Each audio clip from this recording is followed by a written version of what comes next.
dilempari batu oleh kaummu, dijauhi oleh kaummu, disiksa oleh kaummu.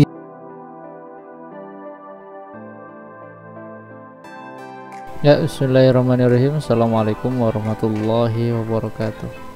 Kembali lagi dengan saya Soleh Afi, bertemu lagi di channel Catatan Sejarah.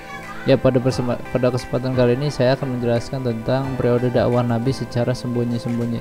Perlu teman-teman ketahui bahwa Nabi Muhammad itu pertama kali dakwah itu dengan cara sembunyi-sembunyi sebelum dilakukannya dakwah secara terang-terangan. Bukan karena apa-apa, bukan karena takut juga ya Nabi Muhammad, karena Nabi Muhammad dulu mempunyai pertimbangan bahwa takutnya kaget juga gitu kan. Jadi sebelumnya kayak gini, ketika setelah Nabi Muhammad bertemu dengan malaikat Jibril langsung minta diselimuti pada video yang kemarin itu, ternyata besoknya itu Nabi Muhammad itu dibawa Siti Khadijah kepada anak pamannya namanya Waraqah bin Naufal. Jawaban Waraqah bin Naufal ini membuat kaget gitu. Bagaimana tidak, Waraqah bin Naufal yang kala itu dipimpin Waraqah bin Naufal itu seperti ini: kalau saya masih muda, minta jawaban, ingin melihat Anda, kan Nabi Muhammad ya, dilempari batu oleh kaummu, dijauhi oleh kaummu, disiksa oleh kaummu, disebut dusta oleh kaummu dan lain sebagainya. Dan kalau misalkan saya masih muda, saya ingin membantu sekuat tenaga. Bagaimana kamu diusir, bagaimana kamu dicampakkan di kaummu sendiri itu. Dan itu pasti Nabi Muhammad beserta Siti Khadijah merasa heran sebetulnya, karena bagaimana mungkin yang kala itu Nabi Muhammad amin sampai di kaumnya ini sangat tinggi gitu. Masa ya sih nanti saya akan dijauhi, diusir dan sebagainya. Dan setelah ada seruan bahwa kata Allah mulai dakwah itu dilancarkanlah, tetapi Nabi Muhammad kan dakwahnya itu dengan cara sembunyi-sembunyi gitu. Jadi bukan karena alasan takut dan sebagainya ya, tetapi atas pertimbangan beliau dengan kondisi Madinah kala itu gitu.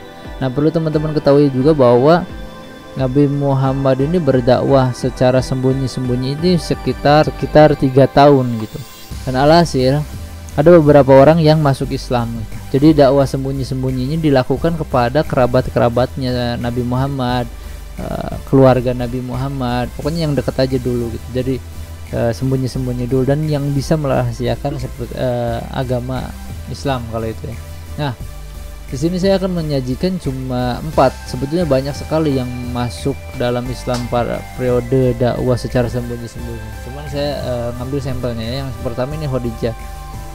Khadijah ini tidak lain adalah istrinya Nabi Muhammad sendiri. Dari kalangan, kita sebut saja lah sampelnya, yang pertama itu dari kalangan perempuan itu adalah Siti Khadijah. Dari anak-anak itu Ali bin Abi Thalib. Karena kala itu Nabi Muhammad diangkat menjadi Nabi dan Rasul itu, Ali bin Abi Thalib ini masih kecil. Terus dari kalangan orang tua laki-laki Abu Bakar, dan dari hamba saya itu ada Bilal bin Rabah. Nah, ini adalah orang-orang, dan itu sebetulnya masih banyak lah.